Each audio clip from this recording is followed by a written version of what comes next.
sanay ako sa trabaho, kaya parami ng iba't ibang number one.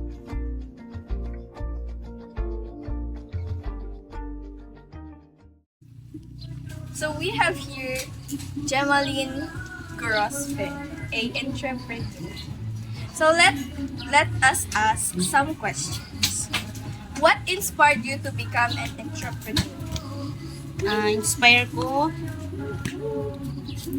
kapno may pakita ng passion ko nga agluto o reagyang kalat balay ket adamit pag-income kapnon may build with talent mo nga sabay-sabay.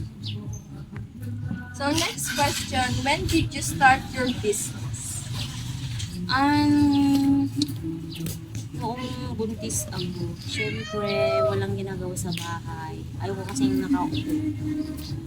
Sanay ako sa trabaho, kaya nag-isip ako ng paraan para makapag-income kahit nasa bahay lang. Yes. So the business she owns is a food delicacy, right? Cakes and food delicacy. Yes. May cakes na, nag-improve. Yes. So next question is, how much money did you need to start? Wala pang 200 pesos. Kasi ang una kong niluto yung carioca, banana Q, turon, ganon. Tapos nag-ano pa ako ng ibang recipe. Gumawa ko ng sarili kong recipe ng butchi hanggang parami ng iba't ibang mga putahe hanggang ngayon nag-pandemic nadagdagan yung recipe ko gaya ng cakes, yung maganda. Tsaka mga bilao. Yes. So next question is, why did you choose this business? I choose this business kasi iso nga ti number one nga masapol ti taong hanggang malugi pagkain. Tiyaga at sipag lang kailangan. Siyempre, puhunan, ganun.